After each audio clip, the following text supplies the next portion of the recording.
What happens when ancient Japanese values meet modern healing techniques? You get Dr. Joe MacNicoll. Raised under the wisdom of his Japanese grandmother, Joe now helps others reconnect with their bodies, release emotional pain, and reclaim their strength inside and out. His story is powerful, his methods are intense, and his practice is grounded in presence and purpose. Welcome to a healing journey rooted in heritage, discipline, and the way of the Bushido. Stick around at the end for some bonus footage of Dr. Joe dry needling yours truly. It's quite entertaining. Enjoy episode 6.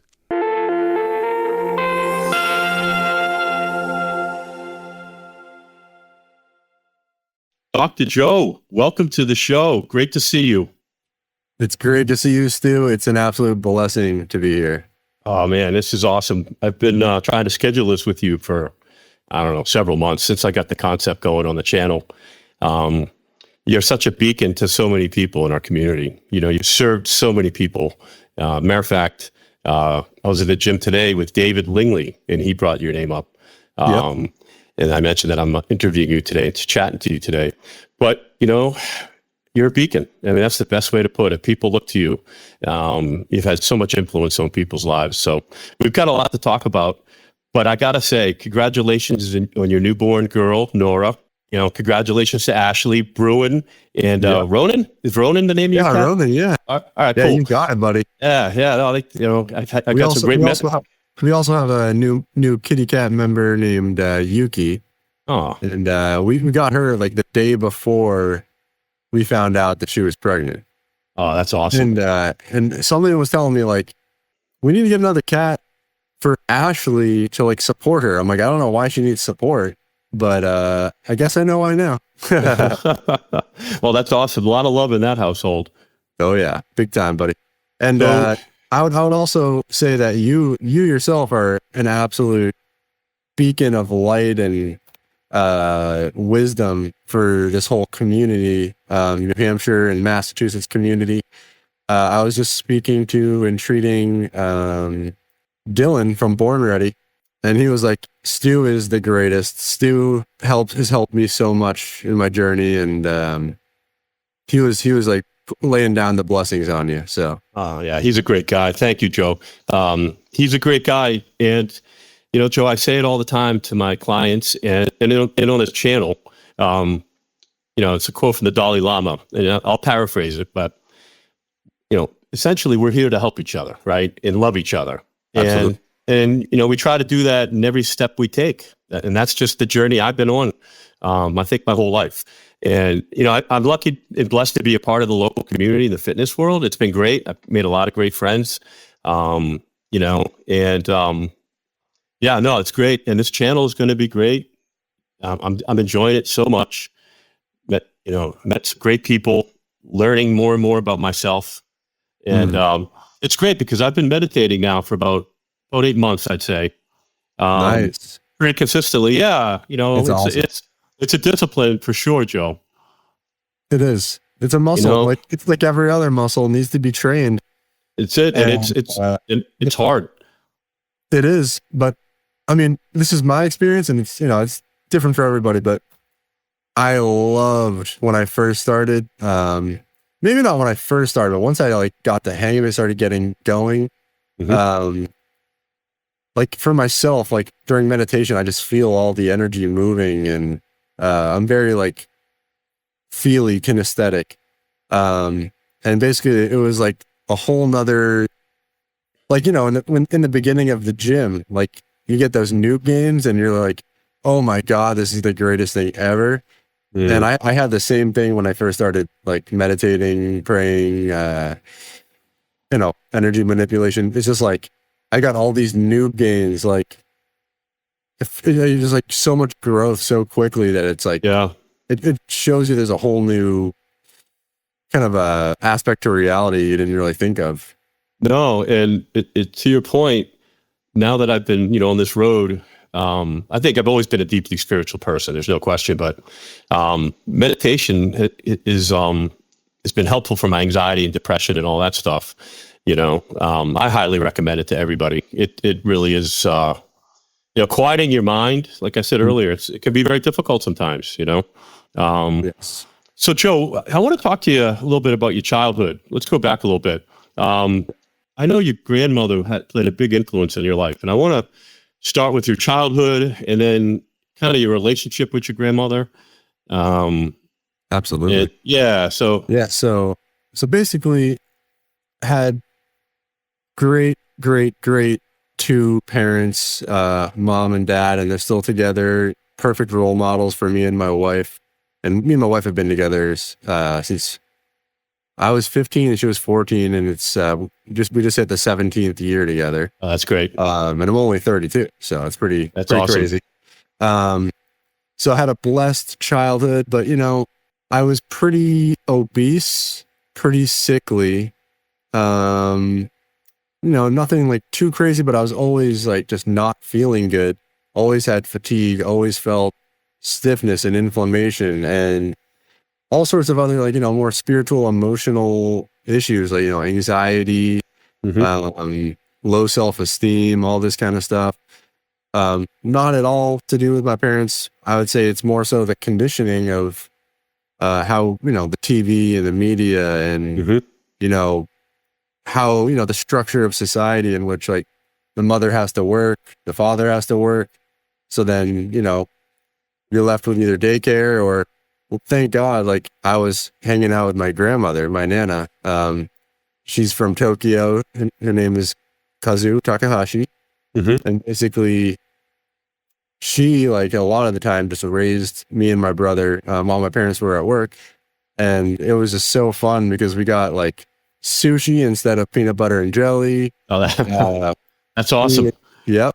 Doing origami, watching sumo wrestling, just getting immersed in, some of the Japanese culture and the funny, but the downside is like, she's kind of like, she's Japanese, like she's older Japanese. So she was like, didn't really know what was going on. So like she let us watch all these like South Park as like really young kids. Yeah. Cause my uncle had like a bunch of South Park tapes.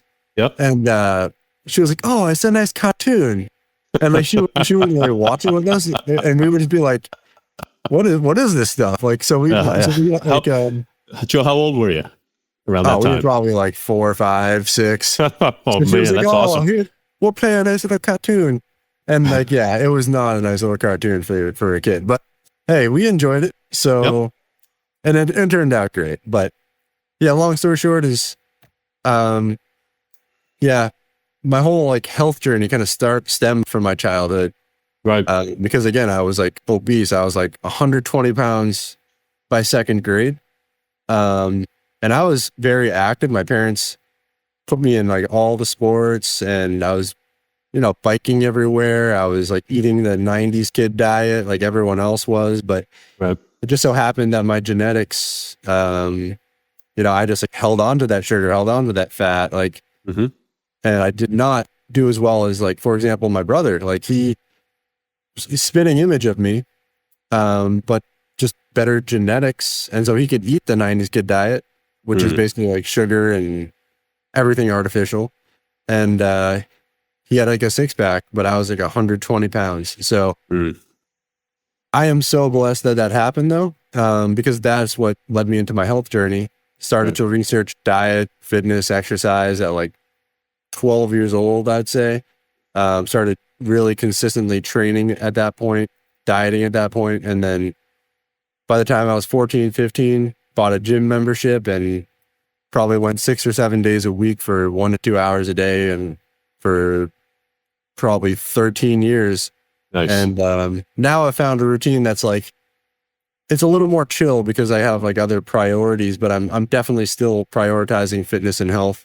Definitely health, but the bodybuilding and whatnot hasn't taken a back step, I'd say, but I found a routine, like the Mike Menser high intensity, Dorian Yates intensity, in which, the protocol is you train once, you hit that muscle group hard, and then you basically wait 9-10 days.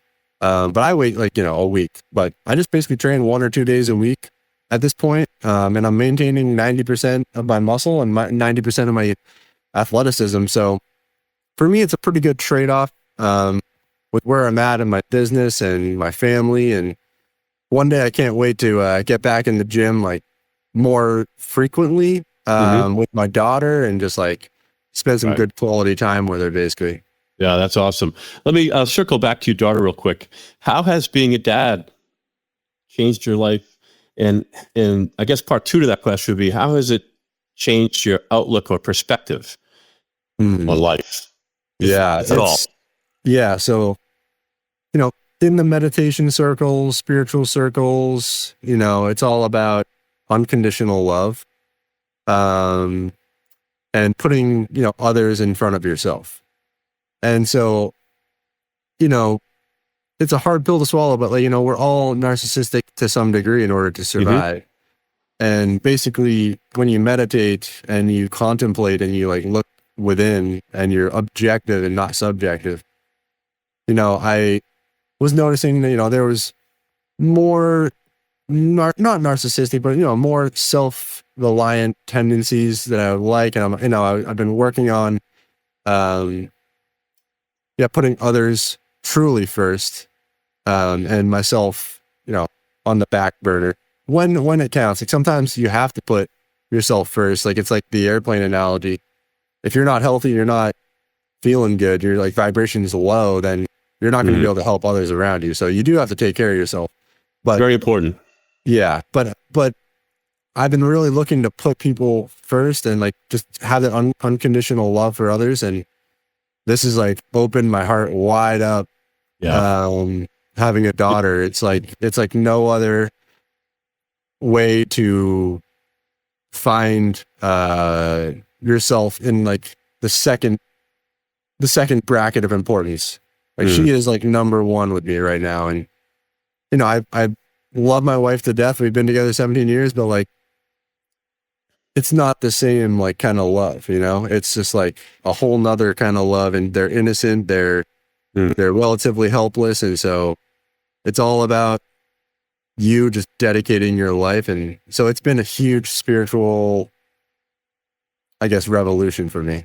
Yeah, I would agree, Joe. I remember my little girl, you know, Eva's going to be 25 this year, but I remember her birth like it was yesterday, and the love as soon as I saw her, the connection. I mean, we were already connected. She was an active little girl in there in the belly. Yeah.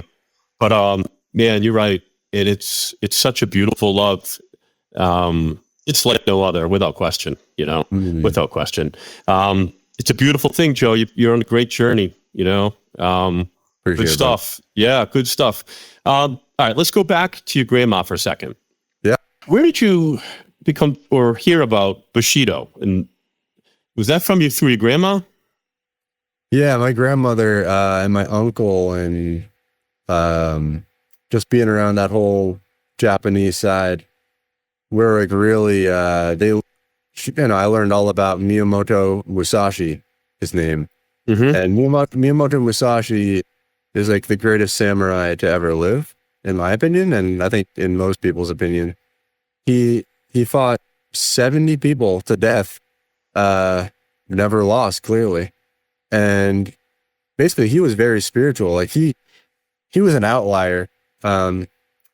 He couldn't necessarily like pledge his allegiance to any sort of like clan, and he just like did his own thing. And he was actually like a poet. He like wrote a lot of poems, and he did calligraphy, and he had a lot of artistic side of him, but he also had like a lot of meditative and contemplative teachings.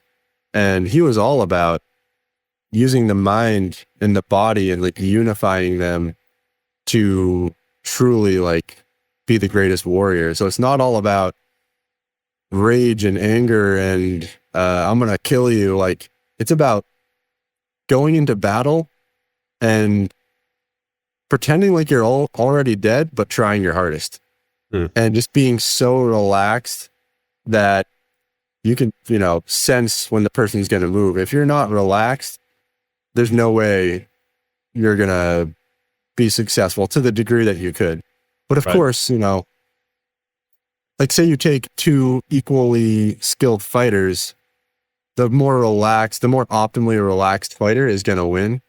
But of course, like, you know, if if one person's like just completely outclassed, but Right. they're super relaxed, they're still going to get the shit kicked out of them. But And I would take it a step further when you apply it like to holistic health, which I know you do. Oh man, I lost my thought, Joe. It becomes even more important, right, to have that approach, right? Because it's all around us. We can't disconnect from it, you know. Right. And that's where being those 7 disciplines of Bushido come into play. Can you go through the 7 for me? I'll have to bring her up. Yeah. But yeah, basically there's 7 tenets, and each are basically like, you know, that's specific for samurai. And one is basically integrity. And integrity, I mean, I think we all kind of know what that means, but it's to pursue any and all things with your best effort and with the utmost of nobility. So, of course, like, you know, everyone's training for what nobility would be or like what integrity would be is different. It's because the clans, like, basically, like, each clan had their own, like, different, I guess, culture when it came to like what is acceptable, what is not. So it can shift from samurai to samurai, clan to clan, but yeah, integrity, it's all about just doing what you say you're gonna do. Right. I mean, that's like not the Japanese version. That's more the, you know, the more updated version. And then respect is the second tenet, and that's no matter status or hierarchy, everyone should be treated with love and high regard, and including yourself. And if you're not treating yourself with respect and love, then you're not going to be able to treat anyone else with respect and love to the degree that they deserve. So it all starts with yourself, and that's why I love that you're meditating, and I think it's very important to like have some sort of self evaluation. Like, it doesn't need to be like meditation, doesn't need to be whatever, but like you have to have some sort of self evaluation, like at, you know, every so often, like once a week, once a day, once an hour. Cause then like you can, very honestly see how you're doing and see how other people, you know, how they feel like you're doing, and you can make changes as a result. But if you're just steaming ahead, you're never going to get any better at anything.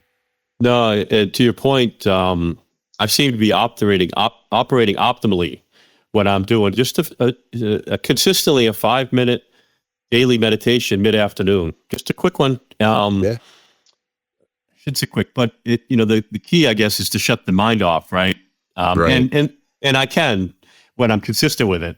And that's just like everything else. But I think that's huge, Joe. That's huge. It is. And I'll run through the others pretty quick. Yep. So courage, even if you are not good at something or scared, to act bravely out of motivation of heart, relying on God's love and protection. Honor, despite adversity or evil, to act in accordance to moral code and uphold justice. Jin, compassion, having empathy to yourself and others so that you may see things multidimensionally. Honesty, be truthful at all times, especially to yourself. And loyalty, to uphold duty of service, love, and relationship with others, yourself, and God. So, yeah, I mean, as you can see, like, to be a samurai, I don't think, didn't say anything about being a tough guy. Right. It was all about, like, upholding, like, true loving standards to yourself and mostly to others. Like, samurai are, like, they're all about service to others. That's awesome. Protecting, those who can't protect themselves. Right. And like I said earlier, that's why we're here, to help each other. That's one of the most beautiful things you can do. Absolutely. So tell me more about your relationship with your grandma. You guys spent a lot of time. I wish I could bring up this picture. Maybe I can, but this picture would sum it up completely. But it's with my grandmother and my daughter and myself and it's so beautiful. So let me see if I can bring it up. Yeah, if you can, I can always patch it in once we edit it, so we can get it in the screen. I think I'll get it quick. If not, then I'll send it over. Hey, Joe, how old is your grandmother? She is 94 years old. And so she's still crushing it. She still lives alone. She's also like, one other thing that she really, yeah, I'll have to send it to you. But basically, she really showed me the strength that I've never seen anyone else have. Like, she lost her husband 3 months after I was born, and I'm named after him, Joe. And basically, she just like never like was woe is me or like anything like that. She just like always happy, always like serving others, never ever a down moment for her.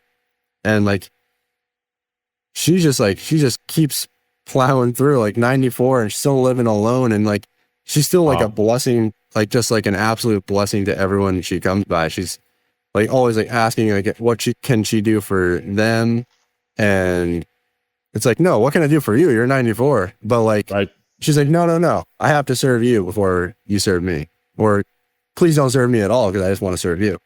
And so yeah, basically like she is just like the most service to others person I've met.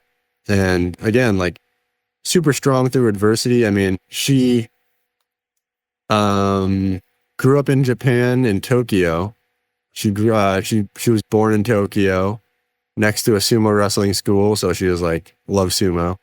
And it's awesome. Basically her house was firebombed during the war. And so she had to like move to Yokohama. And then in Yokohama, she spent a couple of years there. And then my grandfather was stationed in Yokohama, and they had like a amazing relationship while they were in Japan, and then decided to get married and come back to the States. But yeah, like she, has had a lot of trauma in her life, but she doesn't show like any weakness, and she's processed it, and she's happy, and she's like just at peace is the best word. She's just at peace with life, and she's like, hey, whatever, like I'm just gonna keep going, and God is good. Yeah, she's got presence. That's awesome. So many in our culture, so many people struggle with it, and I think actually, many people probably across multiple cultures do struggle with that, being present and focusing. And the way she's handled herself too, it's just beautiful, just absolutely beautiful. I would say one more thing is like, and just having like the perspective, like of what she went through and everything, and her just being just happy as a clam.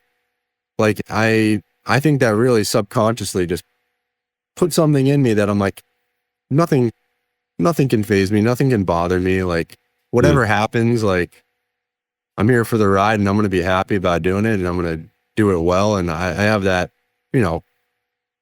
she's to thank for that mindset, and many other things, but that's a big one that I just kind of thought of that, like when you asked that question. So like, I appreciate you bringing that to my consciousness. Absolutely. And we've never really spoken a lot about your grandmother over the years. I mean, I haven't seen you now in probably 3 years anyway, but what struck me was when you did talk about her, so I knew she was a big influence in your life at some level. So that's great to hear you talk about it, and to hear the story of her survival, and to see how she lives her life in such peace and happiness and harmony. That's a lesson. Yeah, that's a beautiful lesson, brother. That's an absolutely beautiful lesson, and you got to see it firsthand. Yeah, I feel so blessed. Absolutely. So let's transition. Bushido Healing, your passion, your business, your love. How did that evolve? And I say this, I guess my point would be, you apply so many tools under the holistic health umbrella. Mental health, spirituality, meditation, energy work, And then all the standard East or Western medicine, scientifically proven Graston techniques and all this, the PhD stuff. But you've got a great blend of it. Yeah. So, tell me what was that passion? Yeah. So basically, I mean, I'll kind of give you the whole timeline. I've been studying nutrition, health, fitness, etc. since 12, and then decided at like 16 I wanted to be a doctor of physical therapy, and studied my ass off with like all the Western type stuff, all the technical jargon and like what they would do in the hospitals and what the standard protocol is, and it was I got to the point where I'm like, okay, this is working pretty good, but I'm gonna have, dig deeper. I'm a searcher of truth, and I'm never satisfied with like where I'm at. I'm always wanting to get better and better and better. And I know there's deeper and deeper levels of truth.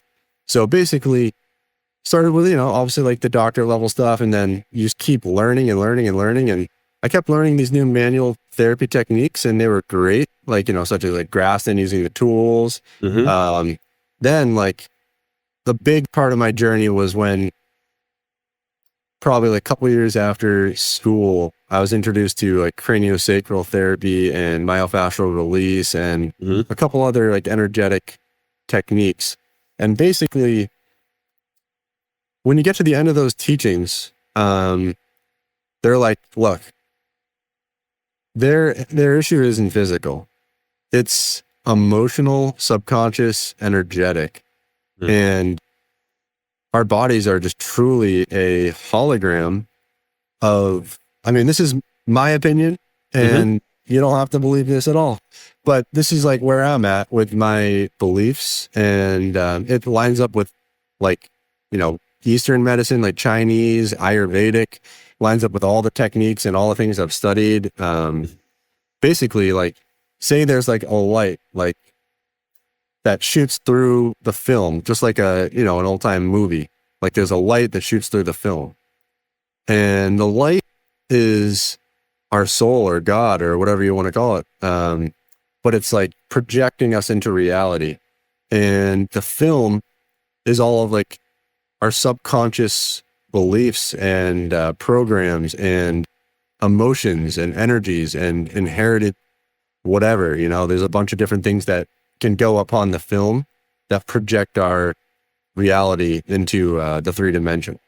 So basically, like, when we have like tightness or scoliosis or organ dysfunction or X, Y, or Z, anything you can imagine, because I treat anything you can imagine. I treat, I treat musculoskeletal, like the typical physical therapy, or I treat, like, today I saw chronic fatigue, autoimmune conditions, digestive conditions, like circulation, hormones. Like, I see everyone about any condition because it's all about the energetic and emotional, and like the film that you have that the, God or light or source is coming through and projecting yourself into reality. You can manipulate the film. And basically by manipulating the film, you create health. It's all up here. Our minds are so powerful. Right. And that's what you're talking about, and controlling that thought process and letting go and being present. And, I was never particularly sensitive to energy that I was aware of, other people's energy or vibrations, high or low, till probably within the last 9 months. It makes sense now. Right? Yep. Why I was uncomfortable at certain times in my life or around certain situations and environments, people, what have you.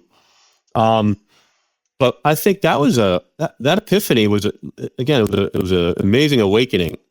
Yeah. To the energy work and stuff. And that I'm a firm believer in all that stuff, Joe. Just so you know, I'm on your side with this.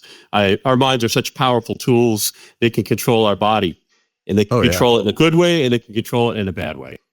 Absolutely. I'll give you a little, maybe like 1 or 2 examples, because it just kind of popped in my head. But basically, my wife, she's 7 weeks out having a baby, and it's a lot of work, and she was feeling like a little overwhelmed.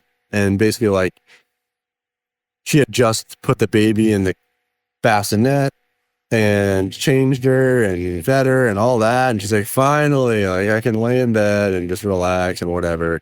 And then the baby just like poops like real loud. So, you know, you have to change. It's not that big of a deal, but like it was just that was enough to like set her off like into overwhelm and frustration and like deep emotions. Like she wasn't like that for the whole time until like that point laying in bed. And I'm like, I should just relax. I'll take care of it and let me know anything I can do for you. But anyways, the next morning she wakes up with the most stiff neck, like extreme pain. She couldn't move her neck at all. Couldn't look down at the baby, could barely breastfeed, could barely like pump, couldn't do anything, couldn't pick anything up. And I just knew it was emotional. Like I knew it was emotional like from the night before. Cause like I've never, you know, she had not got that emotional like ever that I've known her. And so basically I had like a, you know, packed day like planned, unfortunately. So I didn't get a chance to treat her like right away in the morning. But then when I got home, I was like, bear with me. Like I will treat your neck in whatever way will make you feel 100%. But let's just see how much of this is like emotional. And so I basically did like just a few things, like very like just, you know, barely touching her, but like just releasing the emotion of like frustration, overwhelm, resentment, et cetera, et cetera. And boom, like 90% gone. Yeah. And like she could not move it at all, like more than this. And she was like, oh, look at that. And within 5-10 minutes, the emotion and the energy released from the liver gallbladder meridian. And that was what was like building up to the point where you have a symptom. And so then, you know, then I just finished off with a physical maneuver, and that's all it took. And then I'll just give you one more example, quick one of like how the emotional and the traumas can like create disease. So, and there's like, I have like hundreds of examples, but this one comes to mind. Basically, I have a patient with frozen shoulder, or had frozen shoulder, and it's like the legit frozen shoulder, not like the not legit. Like I see like when I was in the insurance-based physical therapy practice, I would see like 100 frozen shoulders a year, but like less than one were actually frozen shoulder, and they just needed like manual therapy, and I would just get it to move and perfectly fine. But those are the there are some cases where it's a true frozen shoulder, where it's like it's binding down, like the shoulder capsules like thickening, and like there's nothing you can do like physically to improve it. Like I've tried everything with the frozen shoulder, and I don't know anyone who can physically heal a frozen shoulder like with like physical techniques. You just have to like let it go through the 2-year process or 1-year process of like thawing and de-thawing, which it sucks. You can't move it. It hurts. And there's nothing you can do to help it. However, if you work on the energetic, emotional, and like the stem and the root cause of the issue, then you can get it to heal like pretty rapidly. So my patient, complete frozen shoulder, couldn't move it at all. And we found out, you know, her husband died in an extreme accident, maybe like a year or two prior to like the whole thing starting. And it started with like her thyroid, and her thyroid was off. And I do a technique to check all of the systems of the body. And I found that her glandular zone was off. So basically glandular zone, that would be like thyroid gland. And I'm like, oh, well, look at that. That correlates to your thyroid and your gland. And what I'm testing is like your shoulder issue is because of your glands. And she was like, really? Wow. And then she looked it up that night, and the thyroid gland, if you have thyroid gland issues, it can cause frozen shoulder.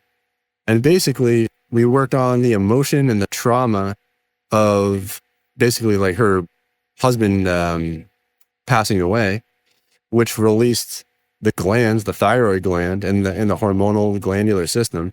And that freed up the shoulder. So basically like something that would usually take 2 years. And I've tried like in a physical manner, like I'm really good with like like manual therapy, like I can almost get anything to like move better or feel better, like on a physical level. But the next level of healing is truly energetic, emotional, spiritual, in combination with physical. Like I think physical is great, like doing like my deep tissue massage and myofascial release and other things like that. Like I still use that every day. But when you combine it with the root cause of the issue, like what are we hiding here? Like what have you not processed in your body to like allow your body to heal? Man, I probably have a lot I haven't processed because I'm always sore everywhere. We got you, buddy. It'll be in depth, that's for sure. You'll be ruin the day you took me on as a client. I love the challenge. Joe, so what we just talked about, is that a part of that zone? What's it called? The zone technique that you use? Yeah. So there's 6.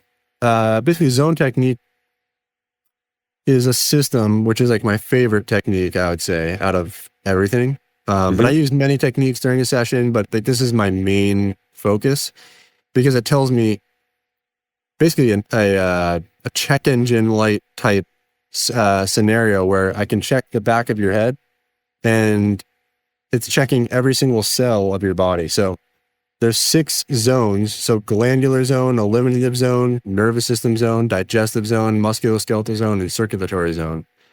And basically there's points on the head you can poke, and it's basically like a diagnosis of like what system or what zone needs the most healing. So you could have a glandular zone problem, and you could have, you could come in with shoulder pain, but I'm going to check your zones, and that's going to tell me what's going on in your body. And so that's fascinating. Yeah. And so, like, a lot of times, like, people are like coming in, like, from the gym, and they're like not expecting this. They're expecting like a massage or whatever. And I'm like, don't worry, I'll fix you, but I'm going to do it my way. and it's going to be a holistic way.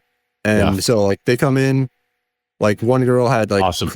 chronic back pain for years and years and years, and like saw all sorts of different practitioners and get better for like a day or two and then come back.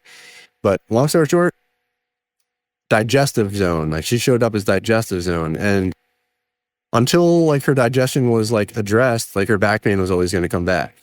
And so basically, like, and she also had like some digestive symptoms, so it kind of correlated. But we worked on the digestive zone, and of course I balanced her body, like manipulated her back, all those kind of things. And now she's seeing me like once every couple months, because like it's just perfectly fine.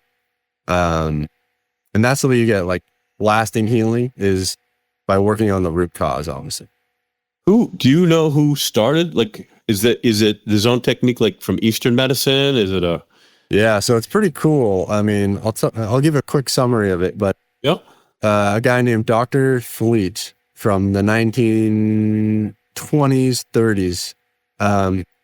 He was a World War I soldier, and like he was like one of the most decorated soldiers ever in World War I. Like he had like, I think he was in the top 5 like for the amount of medals he received. He lost 1/5. No, sorry, he only had 1/5 of his lung capacity left, and he was, they told him he was going to die, and that's the end of it. Sorry. So he went into chiropractic, and back then chiropractic was like healing like all sorts of stuff, because they were doing like more mind, body, spirit. Now it's changed, but like I still love it, but it's changed. But basically, he went into chiropractic and he was like, okay, this is pretty good, but he wasn't getting the results he liked. So he like got all depressed, and then all of a sudden he had this like 7-day illumination where like he like didn't eat, didn't drink, and he was like in his room, and he like was writing all over the wall. And he had no idea what language it was from. And so then like after his illumination, they were like, okay, you're going to go to the psych ward. Sorry. And like, he was a soldier, so he escaped the psych ward, came back home, and his wife was like, by the way, like a lot of the stuff you said that was going to happen, like all came true. So like he said, like, this was going to happen, this was going to happen, this was going to happen, like premonitions. And like all of them came true. So he's like, oh shit, maybe I'm not crazy. And then he had like someone else from like University of like Texas come and decode all the things he was writing on the walls. And it was all like apparently like in Sanskrit, and he had no idea how to write Sanskrit. Wow. And basically like it was all like the secrets to healing. And so he created zone technique from that experience, and he like combined like all the other things he went to go study after that. But he had the most miraculous healings since Jesus, basically. Like he had over 10,000 signed, documented letters of like miracles, basically. And where was he from, Joe? I'm sorry, where was he from? He was in Texas. Okay. And basically he saw up to 400, 500 people a day. And he was still getting miracles with all of them. And he like, you know, he basically made an institute to teach his technique, and it never really picked up too much traction because it was like too out there for people, I think. But like the results speak for themselves. And basically my mentor, Dr. Pete Goldman, picked up that technique and continued it, and like has now made it like into his own modern kind of version. And I've kind of taken his modern version and made my own modern version, where like I include like a lot of other things like acupressure, acupuncture, craniosacral, other energy techniques I've learned. But yeah, it's amazing. Like the healings from zone technique are, a lot of them are nothing short of miracles, basically. So basically the stuff you were talking about earlier was that be body code or emotional code? Is that what that is? One of the tenets? Yeah, I do emotion code. I do body code. I do like this other technique, subconscious imprinting technique. But those are all working with emotions and energies, and using muscle testing to be able to tell like what age a certain emotion occurred or what age a certain trauma occurred, and a bunch of different other things about the body that you might not have correlated with like a certain symptom. So like, for example, like neck, and then like you muscle test and it's like, oh, it's about, like your mom,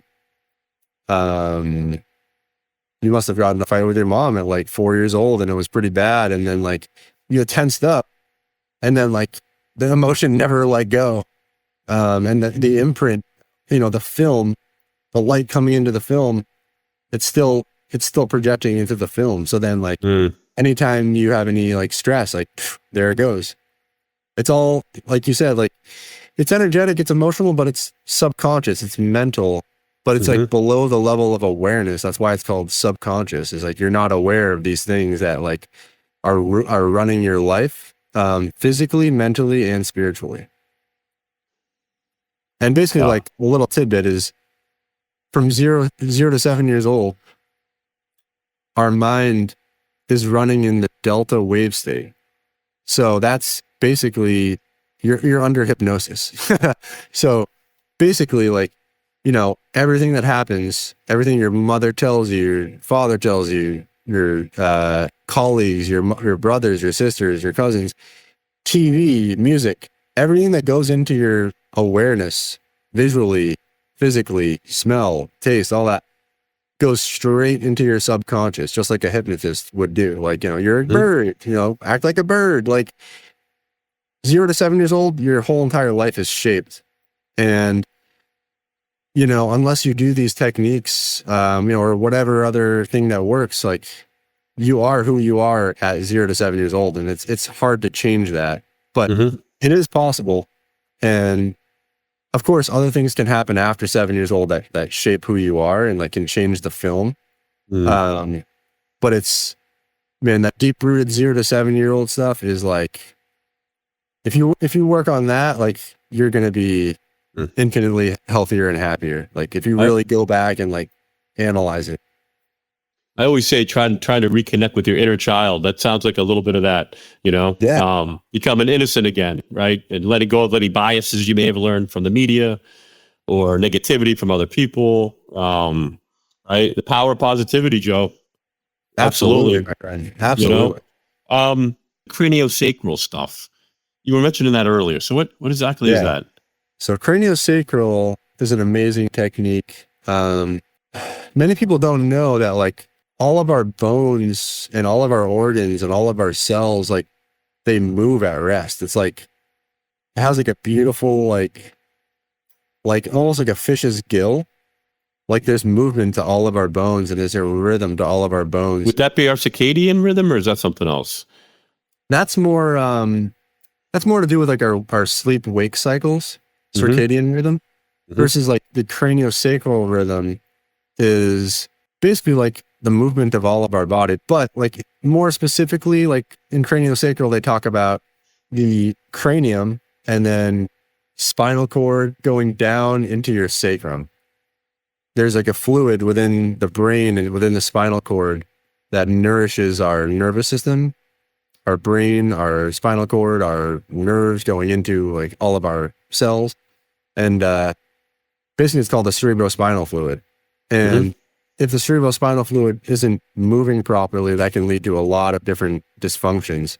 And craniosacral is all about like restoring the cerebrospinal fluid flow, as well as getting all the bones of the head and up the sacrum. And like, you know, when you go to the further teachings, then you're working on the whole body, not just the spine and the cranium and all that, but it's restoring like the natural like rhythm to our body so that we can like heal ourselves. So again, craniosacral, like the deeper you go into that training, at the end, like it's called somato-emotional release, because the guy figured out like he was healing everybody, but then he was like, oh, I'm healing them because like we're like releasing emotion out of their tissues, which is restoring the proper flow.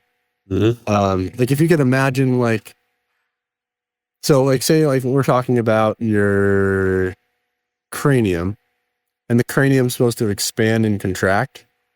Yep. If it's just locked, it's just not moving, it's like a stagnant pond. And basically like the cerebrospinal fluid should like open and close, like vortex and spin and like wash our brain and wash everything, and pump and flow. And basically like, again, if you can imagine like a stagnant pond, it's probably going to have a lot of like bacteria. It's probably going to have a lot of disease. It's not as like vital, like a lot of, you know, it's probably not going to have as many like fish are going to live in it, like versus like a nice flowing pond, like with like a current coming into it, like washing the bacteria away and like getting the vortexes of nature to just like cleanse and purify it. Basically, that's going to be a lot healthier. Yeah. And basically, like, yeah, if any part of our body, our organs are stuck into rigidity, then it's not going to heal. And the deeper cause of that is usually like energetic or emotional. But like, even if you just skip the emotional, energetic stuff, if you just get the flow back into your bones, into your brain, into your liver, then basically like it can just like revitalize, you know, and heal itself. Like you are the healer. No one, like I'm just here to like provide an opportunity for your body to heal, but like it's always the person is the healer. Right.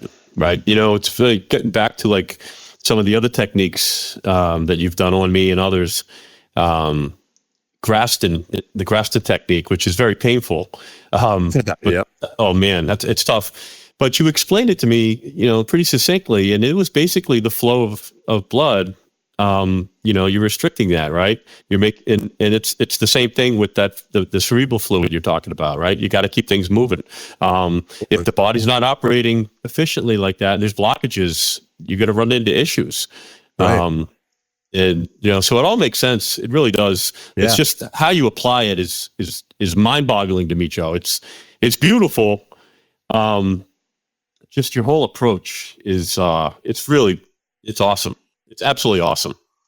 It's been quite the journey, because I you know, even like maybe 4 or 5 years ago, if I heard myself talking about like, yeah, just ditch all that physical crap, like it's all about the emotional, energetic, I'd be like, who is this guy?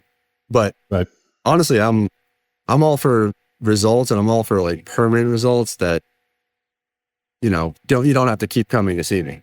So like, and like, honestly, it's so gratifying to not only help like what they're there for, but like also like, many people say like, hey, I came for shoulder pain, but like I was like just not doing well like mentally, and like now I'm doing freaking great. And like I don't even know what you did, because like we didn't like do anything for my mental state, but like just like getting my body rebalanced and like the energies like shifted, it got me right back on track. So it's just like it makes me so like fired up every day to come to work and to help people. And I've always loved helping people.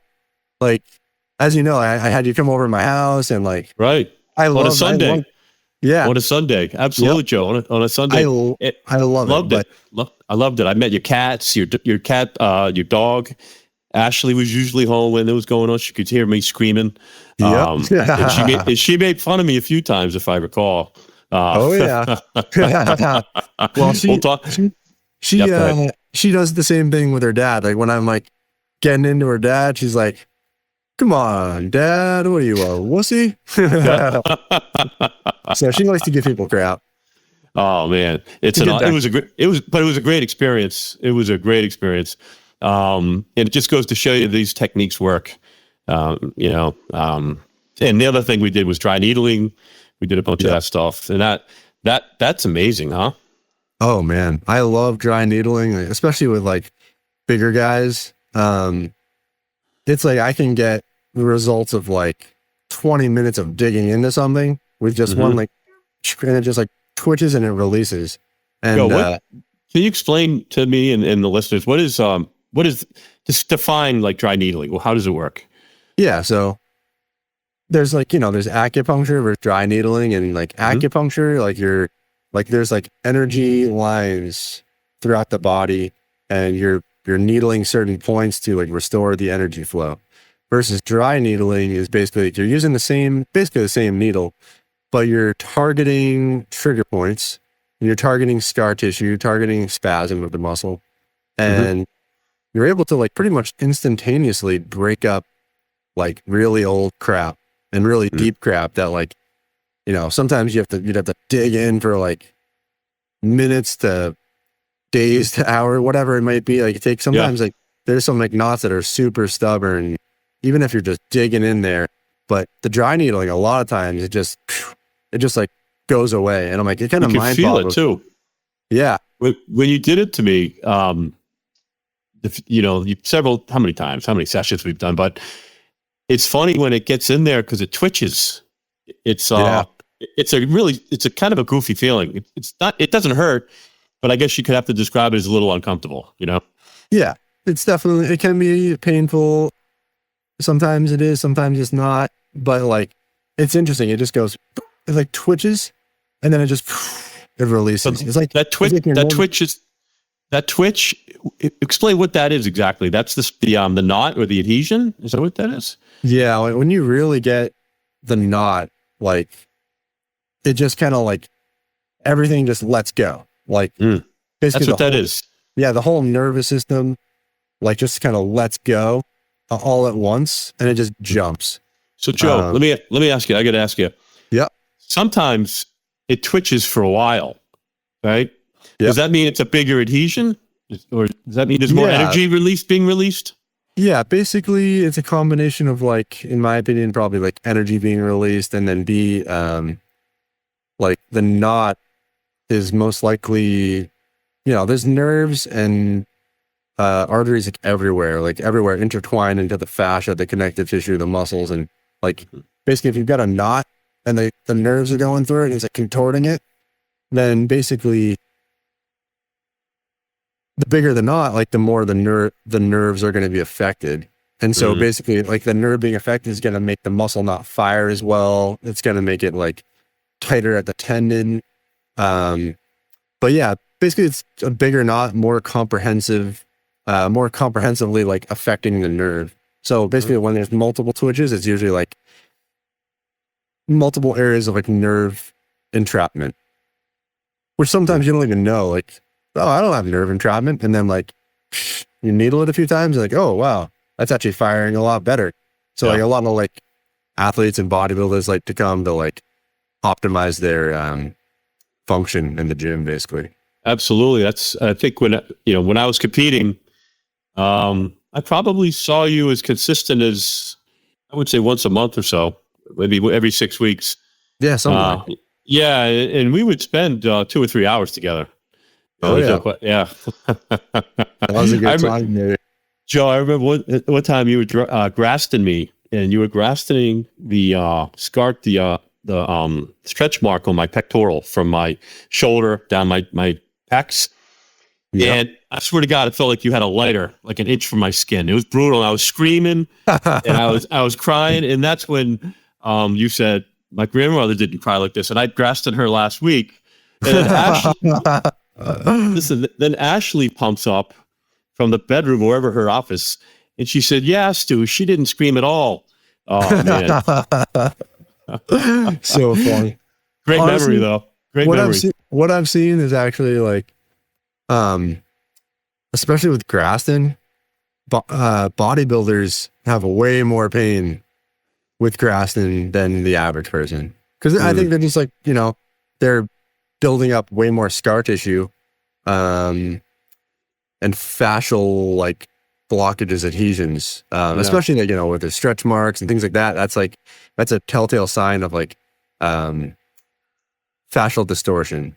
It's connective tissue distortion. So is it very effective? Yes. Does it hurt a lot? Yes. But I now have other techniques that I really don't do much Graston anymore, because I do other techniques that work just as good and like hurt way less. Yeah. But it was a good time. It was a good time when I was using it, though. Yeah, and I could speak from all of us. We were thankful that there are other things that you could do that hurt less than Graston. Yeah, and I speak for a lot of people. Like I said, that's awesome, Joe. So, what does your grandmother think about what you're doing now, Bushido Healing? How does she? She must be very proud of you. Yeah, she is very proud. She's like, loves the, of course, like Japanese theme, and she still comes to get treatment, like, maybe once a month or once every 6 weeks or so. And she's like, it's always evolving. So she's like, oh, you're doing something new. I'm like, oh yeah. And she's like, well, I feel better than ever, so it must be working.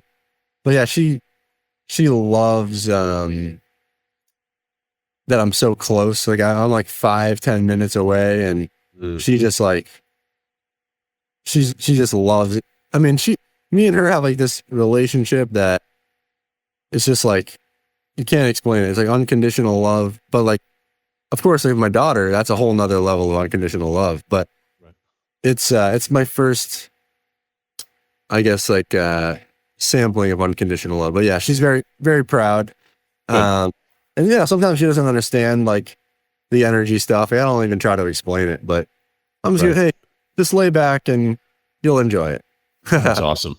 No, man, that's awesome. That's awesome. So, all right, you ready for some quick little rapid fire stuff?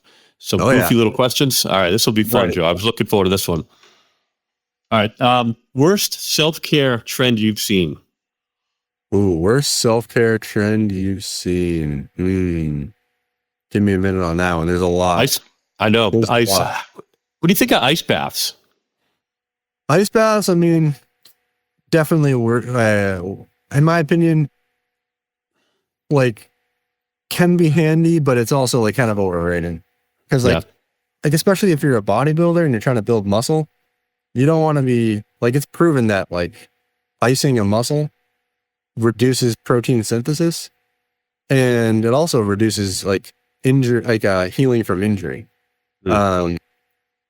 I would say the only benefit of ice baths would be like, well, I mean, there are some anti-inflammatory benefits, but like that's only if you're like just trashing your body every day. Like that's not good to do. So like you shouldn't need to do that. But maybe some mental like fortitude, like just like meditation every day. It's like, I'm gonna force myself to do this every day. It's like you could choose anything, but yeah, I would say ice baths are up there for like pretty. I wouldn't recommend it to do every day.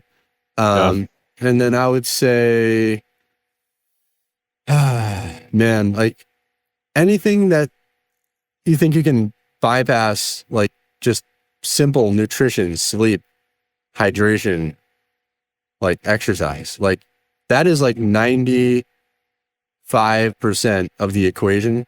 And these little gadgets, like these little things coming out, like, red light therapy and all that kind of stuff. Like, I think it's like, it can be helpful if you have like an acute injury. Like way back in the day, like 10 years ago, probably, like when like no one knew about it. I was researching red light therapy and I had my dad get it for his surgery. And it actually helped a ton with his surgery. But like for the layperson, like if you expect any device or supplement or anything else to like do the work for you, it's not going to happen. 95% is sleep, hydration, nutrition, exercise.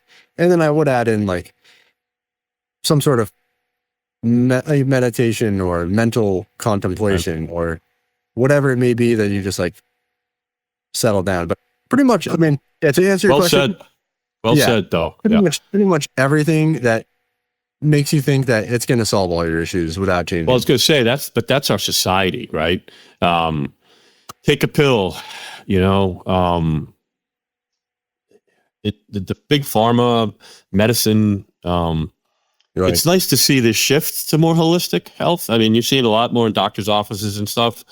So it has come a long way. Right. But I think I think it needs to become more mainstream.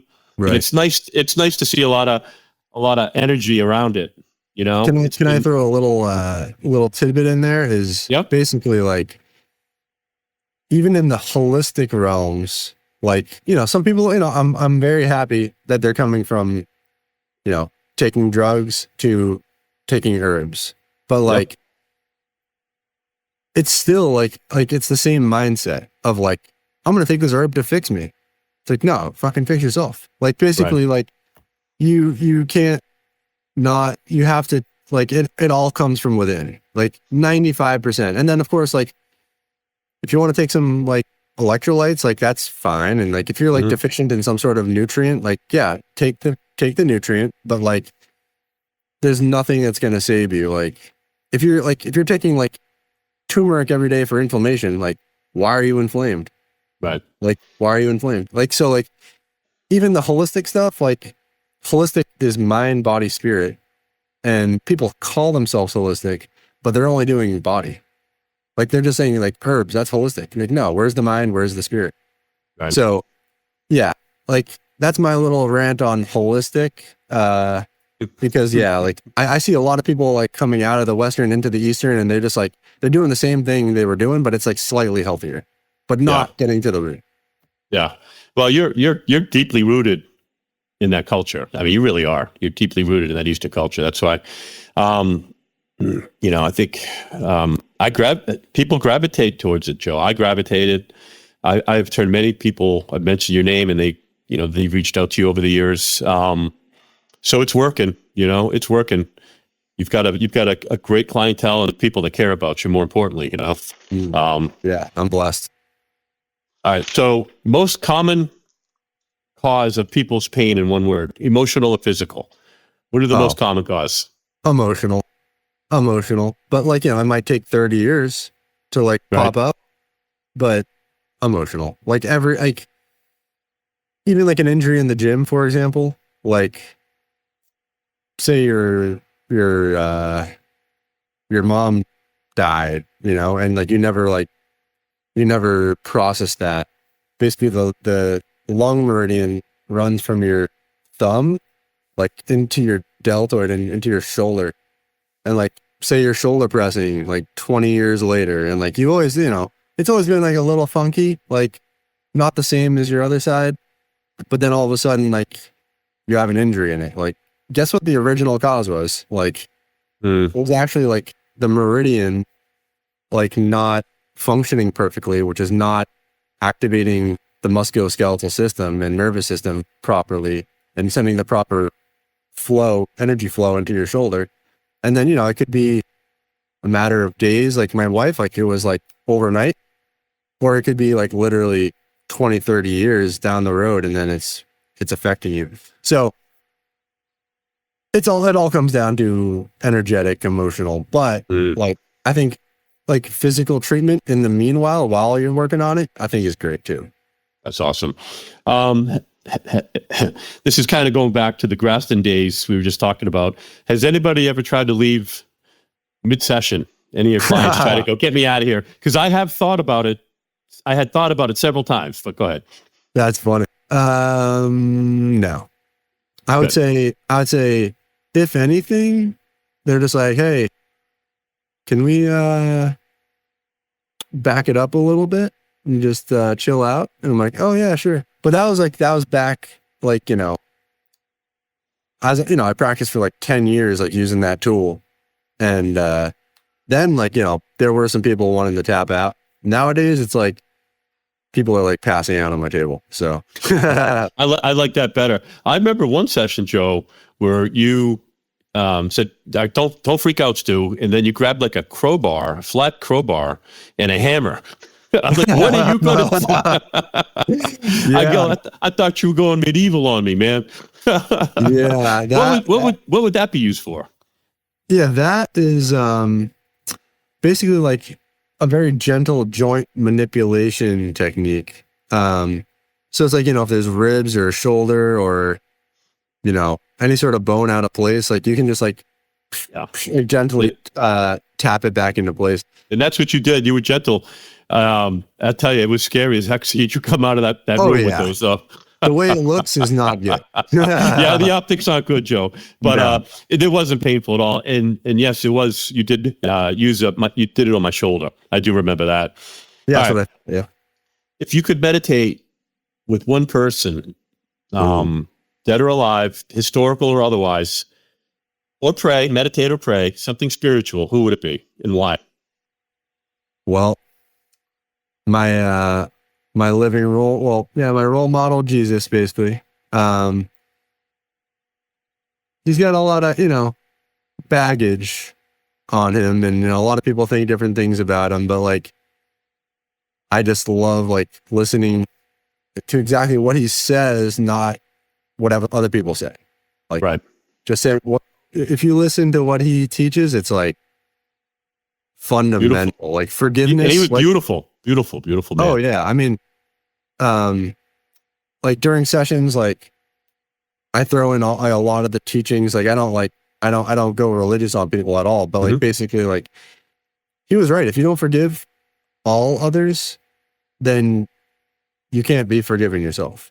Right. So like if you're holding like, if you're like asking God, like, please like forgive me or like heal me, and you're like holding so much resentment and anger towards others, like not gonna heal. Sorry. Like you have to forgive. And basically the way you have to like to be able to forgive, it really helps when you realize that they have no choice but to act that way. And basically like we're all pure, like pure source, pure love, pure God coming down. And then guess what? It hits the film. It gets distorted.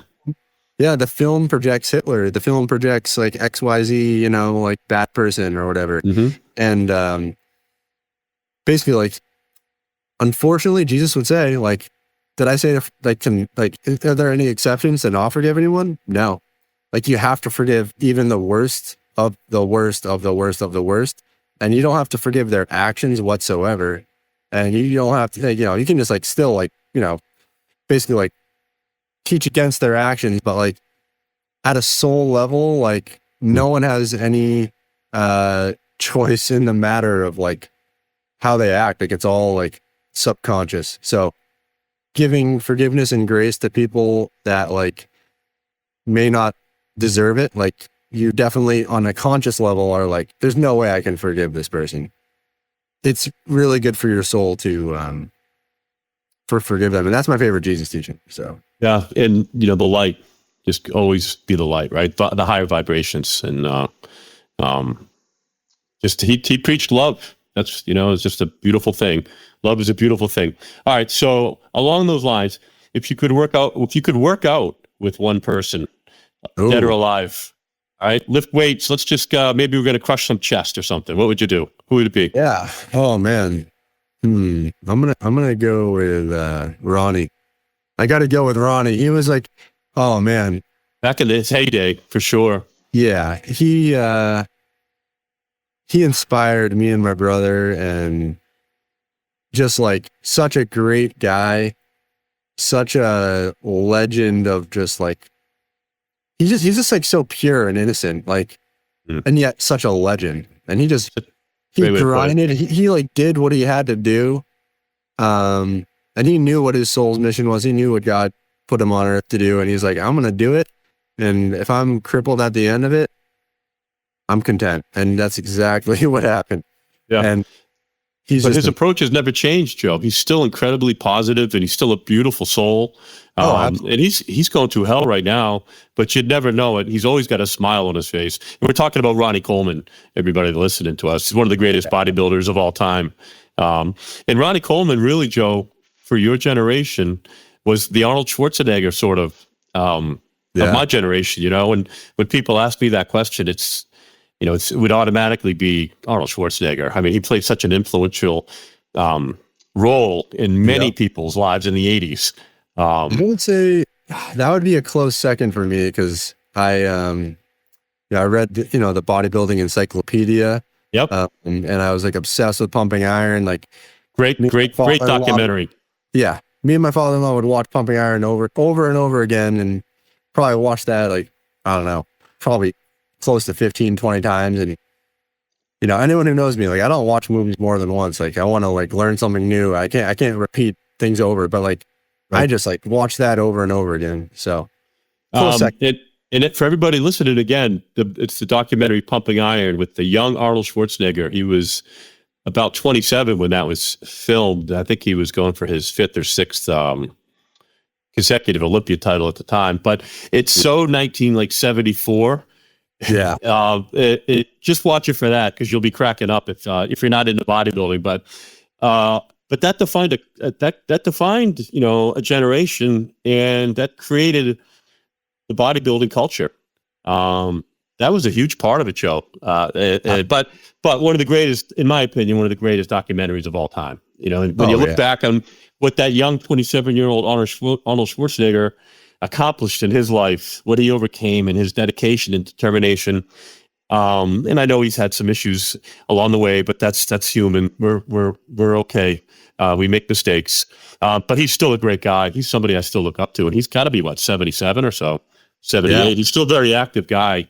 Still was great. Still very active, and like, I think that his story about like coming from Austria, and he was in the military, and basically like he like literally, I think he was in a tank brigade or something like that, and he literally brought weights like in the tank, and he would just like, get out of the tank or whatever it was, and like just lift weights, and he won like a title by doing that. And one more thing is like he literally like almost committed like kind of treasonish kind of thing, like by like he like left the military, and he was not supposed to do that at all. Like, I think it was like, he was like forced into it or something like that, but he like left to do a bodybuilding show. Right. Mr. Universe, I think it was. Yeah. Somewhere in Europe, maybe Mr. Europe, or I forget what it is, but yeah, he won it.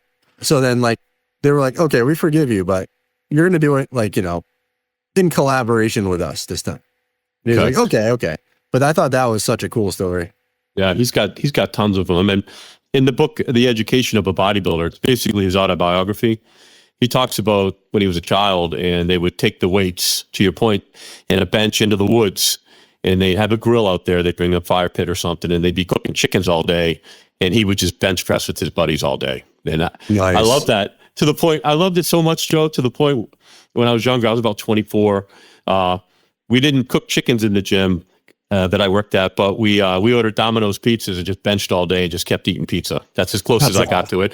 But that's the influence he had on me as a young man. I'm just a legend, an absolute legend.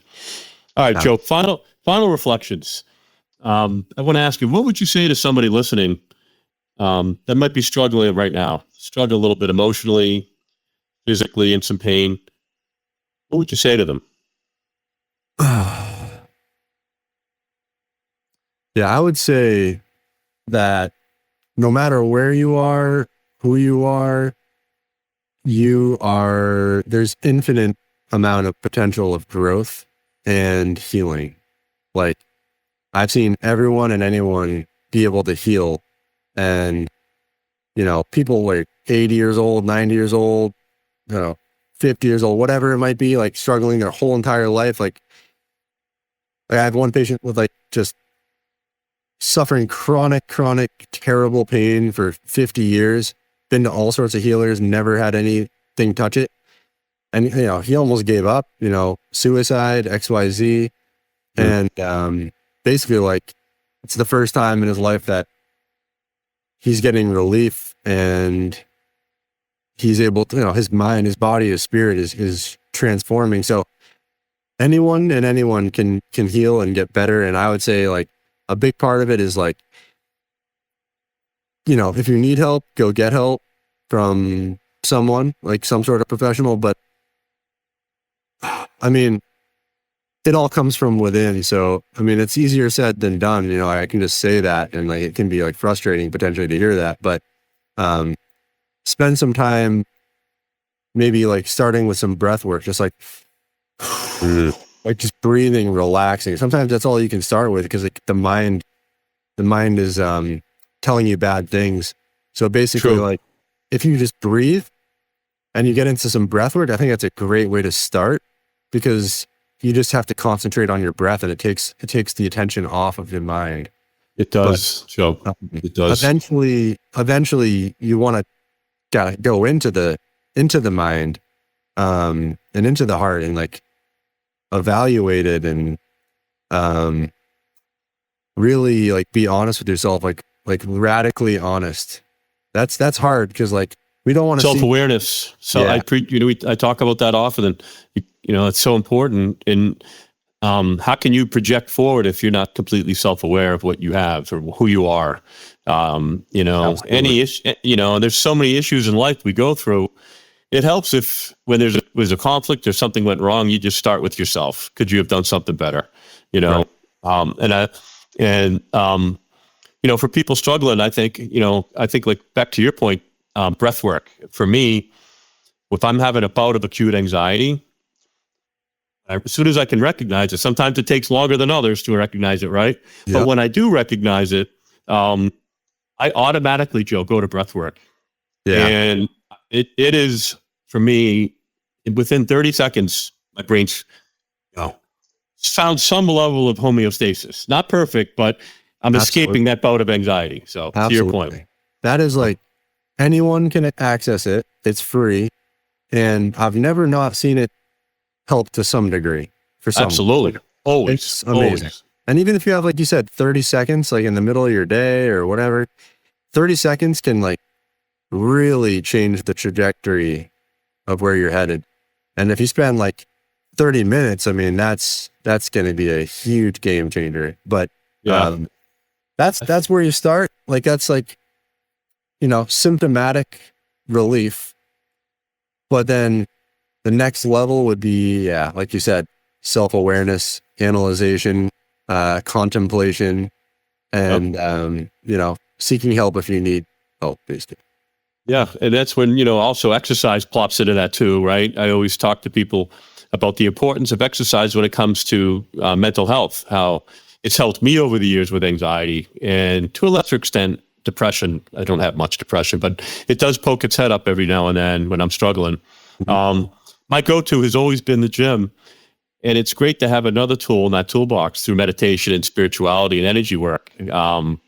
Just want to keep filling that toolbox up and have those things ready when I need them, and to practice them at some level of consistency, obviously, Yep.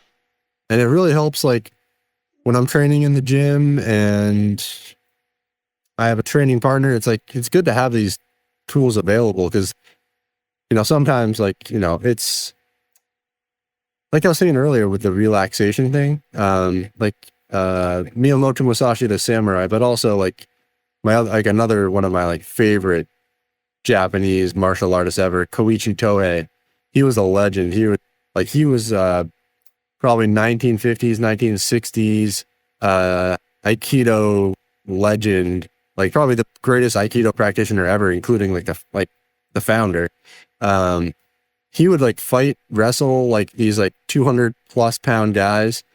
He was 150 pounds and he would just be so relaxed and he would just like throw them off them. And like, he was like, yeah, you're not at your strongest if you're like getting into like the more chaotic emotions.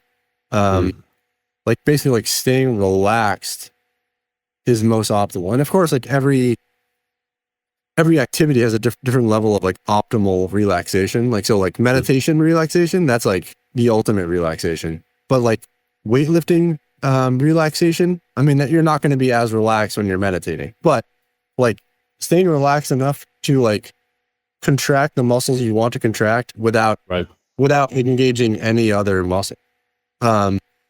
Whereas like in the past, like when I was like an angry teenager, you know, like angry at the world because I was always sick, always fat, always whatever, I was just hate lifting.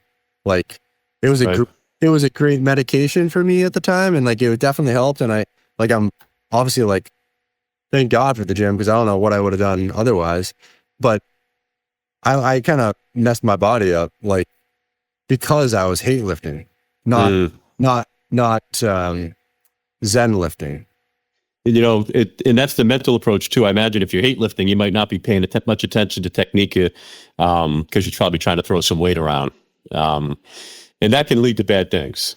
I don't see too much, at least in the gyms I'm at, too much of that going on anymore. And I think that could be attributable to maybe some social media, the right and wrong way to do things. You know, I'm kind of going off the rail here, but you know, I think it's all leads to that, you know, as like social media evolves and fitness evolves and spirituality evolves, they're getting more and more intertwined. Yeah. So, no, I would agree, because like back when I was lifting, like there was a lot more people like me where like we were just like powerlifting, hate lifting. I mean, not powerlifting. Powerlifting isn't necessarily bad, but like we were just like pumping the weight and like not giving a shit about like muscle activation or anything, just like or technique or form or, you know, safety protocols, I'm sure. Yeah, just trying to get it out of our system. And nowadays there's a lot of like science-based lifters, and like, you know, I think it's like somewhat, you know, there's some downsides and bad, you know, downsides and good things to, you know, with the science-based lifters and stuff, but like they're not teaching hate lifting, so that's good. That's a good thing. Right? They're like nice and in control. Although some of these viral clips, who knows what they're teaching, right? Oh my God, some of the it's, you know, I don't watch it, but some of the gym accidents and stuff that you see on social media. Ugh. Yeah. We don't like to see that stuff. So Joe, where can people find you, online and in person? Yeah. So, basically for social media, I'm pretty, I'm a hermit. So I don't engage, and, you know, maybe one day I'll be called to engage with social media, but, you can find me at bushidohealing.com. That's my website. You can read like a little bit about my history and, about the techniques I use and whatnot. And you can book a session there. And other than that, like I'm at the zoo in Derry, New Hampshire, the gym over there. And, I'm there quite a bit. And so like anytime anyone wants to stop by, I don't have a patient, like I'd be happy to talk to them. And, you know, my number and my email is on my, website. And if anyone has any questions about like anything, I'd be happy to answer it. So absolutely. Awesome. Oh, Joe, it's great to see you, brother. It really was. This was a great conversation. We'll have to get another torture session in. Absolutely. Yeah, I'll be in touch on that one. Well, listen, everyone, thanks for joining us today. Please subscribe, hit like, share, leave comments. Tell us what you want to see. What do you want to talk about? We're building a community here, and I'm having a really good time doing it. And that wraps it up. So until I see you next time, right here on the studio.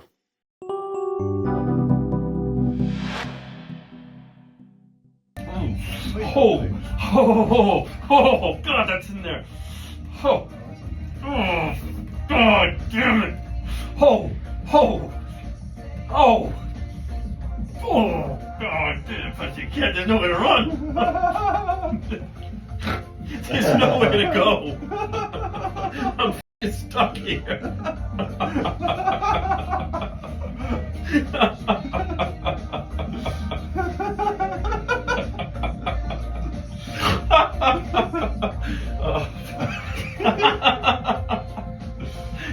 Oh man, fuck, feels good, Joe. Fuck.